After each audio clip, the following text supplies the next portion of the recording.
చిత్తూరు జిల్లా జీడి నెల్లూరు మండలం పాపిరెడ్డిపల్లికి చెందిన రామ్మూర్తి రెడ్డి విద్యుత్ షాక్ గురై మృతి చెందిన విషయం తెలిసిందే. దీనిపై ఇన్స్పెక్టర్ వివరాలు ఇలా పేర్కొన్నారు. అడవి పందుల రక్షణకు మారేడుపల్లికి చెందిన శ్రీనివాసులు రెడ్డి తన పొలంలో ఏర్పాటు చేసిన విద్యుత్ తీగ రామ్మూర్తి రెడ్డి కాలుకు తగిలి మృతి చెందారు. శ్రీనివాసులు రెడ్డి భయంతో రామ్మూర్తి రెడ్డి నడుముకి గుండు ఈనప కమ్ములు కట్టి చెరువులో పడేశారు. నమస్కారం. ఈరోజు మారేడుపల్లి గ్రామానికి చెందిన రామ్మూర్తి రెడ్డి అన్న మోహన్ రెడ్డి ఇచ్చిన ఫిర్యాదు మేరకు తన తమ్ముడు రామ్మూర్తి రెడ్డి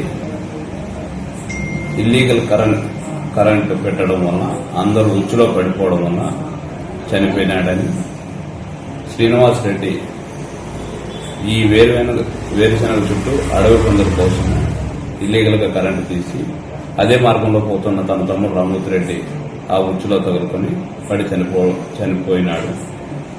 దానిని శ్రీనివాస్ రెడ్డి అందరూ గుర్తిస్తారని భయంతో రామ్మూర్తి రెడ్డిని మారేడుపల్లి గ్రామం పక్కలో ఉన్న చెరువు తీసుకుని వెళ్ళి అక్కడ ఉన్న రాయిని తీసుకొని వైర్తో కట్టేసి నీటిలో పడేసినారు. మరలా ఊరు గ్రామస్తులందరూ విచారించగా శ్రీనివాసరెడ్డి జరిగిన విషయాన్ని చెప్పడంతో వాళ్ళందరూ కూడా పోలీసులకు సమాచారం రామ్మూర్తి రెడ్డి వాళ్ళ అన్న ఇచ్చిన ఫిర్యాదు మేరకు కేసు నమోదు చేయడం జరిగింది.